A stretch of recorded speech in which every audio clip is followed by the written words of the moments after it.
E se Satoru Gojo morrer? Jujutsu Kaisen capítulo 221. Gojo se lembra seu jovem aluno lhe perguntando o seguinte: Sensei, entre ele e você, quem é o mais forte? Gojo responde: boa pergunta. Se o Sukuna recuperasse todo o poder, daria um baita cansaço. Yuji então volta a questionar: você perderia? E Gojo afirma de forma claríssima: eu venço. É um fato que hoje, no dia 24 de dezembro do mangá de Jujutsu, no aniversário da morte de Suguru Geto, Gojo e Sukuna se enfrentam. É como se fosse uma batalha pelo equilíbrio do universo.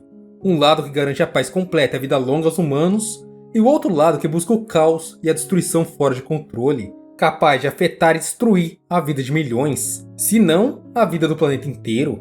Se Gojo perder, atualmente não só o equilíbrio seria afetado e uma nova era das maldições seria criada. Algo muito mais cruel, sádico, traumatizante iria acontecer. Algo completamente inevitável por pessoas normais ou xamãs. Por isso, os alunos da escola Jutsu apostam todas as fichas em Satoru Gojo.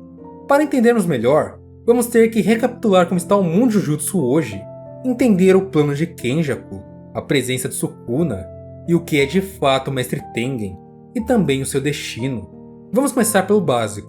Em 31 de outubro de 2018, Satoru Gojo foi selado em Shibuya. Esse incidente marca o início dos planos de Kenjaku, com a receptáculo de plasma estelar morta, o Mestre Tengen evoluindo sem assimilação, e os 6 olhos agora fora de jogo. Um futuro de caos finalmente pôde ser visto e deslumbrado pelo xamã.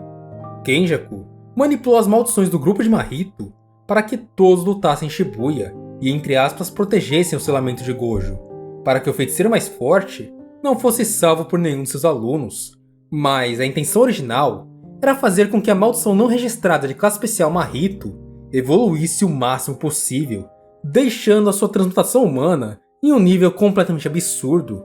E por isso Mahito foi uma das maldições que mais passou por lutas em Shibuya, enfrentando Satoru Gojo a ficar exposto ao vazio imensurável, enfrentando Nobara Kujizaki sentindo a ressonância, reencontrando Nanami e ainda tendo um duelo gigantesco com o Yuji todo, com direito a vários raios negros sendo criados de ambos os lados, com a todo momento Mahito evoluindo mais e mais. Toda essa experiência e repertório fizeram Mahito atingir o ápice de sua forma, entendendo a verdadeira essência de sua alma, mas mesmo assim, ele acaba derrotado por Itadori, após ser enganado por Aoi todo, chegando praticamente arrastado aos pés de Kenjaku. Aqui, o mundo Jujutsu muda completamente. O Shiguro Toji iniciou seu trabalho lá no passado, eliminando a receptáculo de plasma estelar Hikomanai e mantendo o manipulador de maldições Suguru Geto ainda vivo. Em 2017, o corpo de Geto, descartado de forma errada por Satoru Gojo, caiu nas mãos de Kenjaku, que passou a ter a manipulação de maldições, já estando em posse do reino da prisão. Em 2018, ele selou Satoru Gojo e agora tinha Mahito fazendo parte de sua coleção de maldições dentro da manipulação de maldições de Suguru Geto. Nesse momento, Kenjaku faz o seguinte: ele usa a transmutação ociosa usando o Uzumaki, afetando barreiras de Tengen, e assim ele faz com que 2 tipos de xamãs pelo Japão inteiro sejam alterados pela transmutação. Ele altera o cérebro dessas pessoas. Nos preparativos para esse dia, Kenjaku fez com que muitos humanos ficassem em posse de objetos amaldiçoados. Assim como Yuji Tadori ficou em posse do dedo do Sukuna, bem lá no comecinho da obra, a irmã de Megumi Fushiguro foi uma das pessoas que foi exposta a um objeto amaldiçoado, um talismã que continha a alma da xamã Yorozu. Com a transmutação ociosa, Kenjaku mudou o corpo e a mente das pessoas, transformando elas em receptáculos perfeitos para receberem essas almas, assim como Yuji Tadori era para Sukuna. O outro tipo de não-xamã que ele alterou foram aqueles que possuíam técnicas amaldiçoadas, mas que não haviam ainda despertado, assim como Junpei.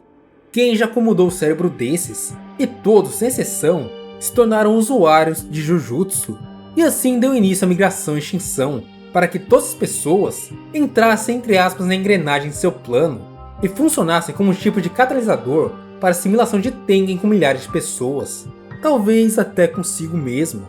No capítulo 145, Tengen explica da seguinte forma: por causa da minha técnica de barreira, eu posso manter a minha forma e consciência mesmo após a evolução, mas se várias pessoas evoluírem, mesmo se apenas uma sair de controle, será o fim do mundo, porque os falta a delimitação de um indivíduo.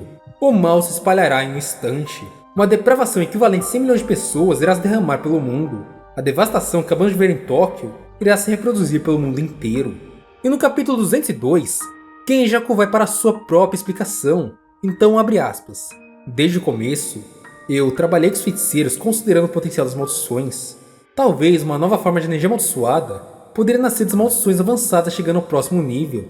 Então, eu tinha grandes expectativas dos mestiços, meio humanos e meio maldições, como você, Choso. Depois de evoluir, Tengen vai ser mais maldição que humano. Então, se todos os xamãs se fundirem com o Tengen, acho que seria uma maldição carregada pela energia de milhões de pessoas.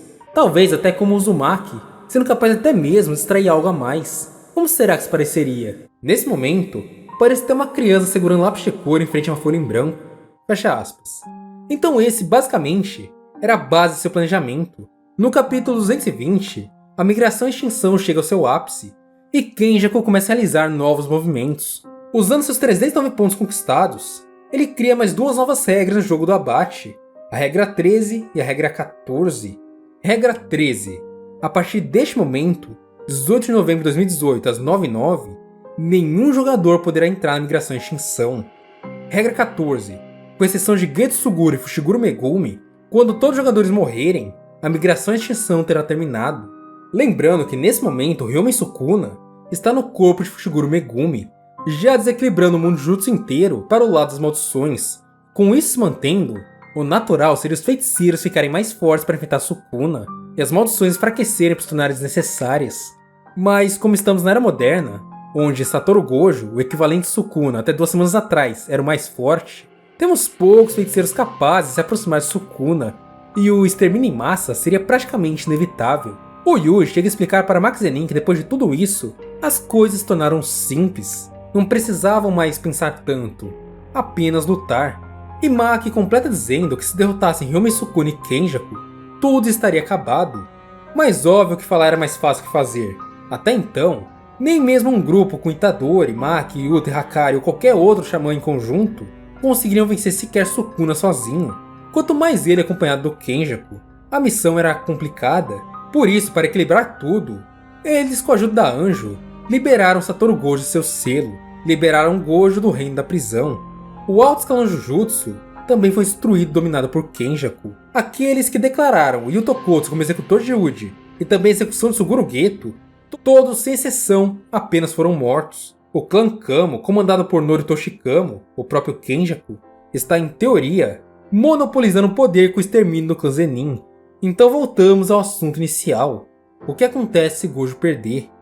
Primeiro, que o natural se acontecer seriam os alunos de Gojo irem interferir no confronto, provavelmente um pouquinho antes da derrota iminente. Nisso temos 4 reais destaques que podem causar uma interferência, e esses são Yutokotsu, Yuji Tadori, Max Zenin e Kinji Hakari.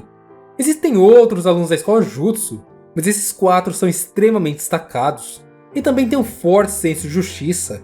Também são os que menos temem Sukuna, com 3 deles sendo considerados por Satoru Gojo como grandes promessas do mundo Jujutsu.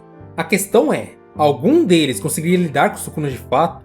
De todos esses, atualmente talvez, bem talvez mesmo, somente Yutokotsu conseguiria entrar no campo de batalha com o Rei das Maldições e se manter vivo por um período interessante. Mas, obviamente, ele seria aniquilado no caso de um confronto de domínios. E aqui entra a questão. Sukuna, na luta com Gojo, está enfraquecendo, praticamente um ritmo igual ao maior que o Xamã, onde ambos já não conseguem mais expandir domínio, enquanto Yuta e Hakari estão descansados e possuem condições de chamar pessoas para o seu território. Então, caso as coisas ficassem feias para o Gojo no final, os alunos sim conseguiriam, entre aspas, salvá-lo, e dependendo do estado de Sukuna, conseguiriam até mesmo derrotá-lo, assim como supostamente aconteceu lá na Era Heian.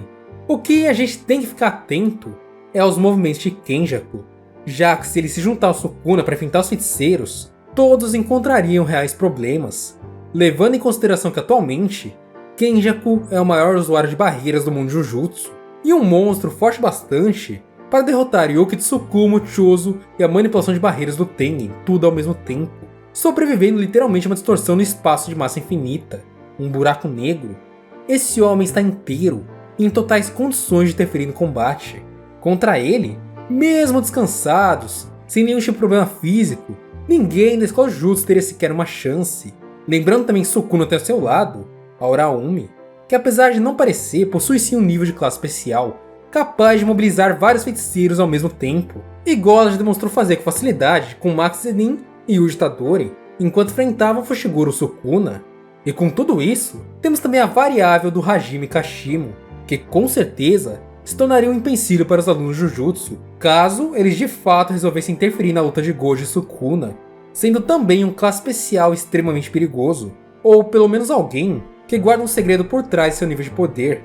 Considerar uma interferência real nessa luta é sim uma missão bem complicada, pelos níveis do grupo de poder de Sukuna e o grupo de Gojo, porque em teoria estão bem próximos. Então vamos considerar que Gojo perca e tenha sua vida ceifada, o feiticeiro mais forte perca para o Rei das Maldições. Bom, o que aconteceria?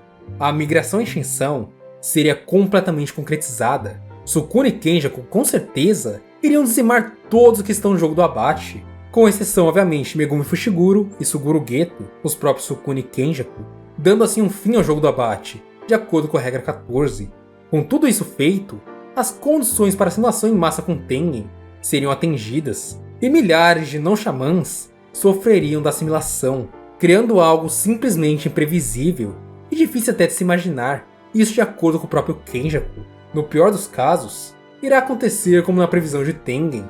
O mundo Jujutsu e o mundo normal sofreriam uma tragédia sem precedentes, e grande parte da população mundial com certeza desapareceria do mapa. Com tudo isso, é quase impossível imaginarmos uma derrota de Gojo com a sobrevivência de Sukuna, já que assim que o mais forte for definido, impedi-lo será praticamente impossível. É literalmente como Max Zenin e Yu Yui concluíram em suas conversas. A decisão é simples, ganhar ou ganhar. Ou eles matam Sukuna e Kenjaku, ou o fim do mundo simplesmente vai acontecer. Para Kenjaku ter reais adversários para enfrentar, Sukuna não pode estar vivo. Em algum momento, teria que ter um novo destaque, já que nas condições atuais, sem o feiticeiro mais forte, se Gojo realmente morresse, a extinção não seria assim apenas um plano, mas a mais pura realidade. Se você quiser entender melhor como funciona a mente de Kenjaku e quais são seus objetivos, já temos esse vídeo aqui no canal, então corre lá pra ver.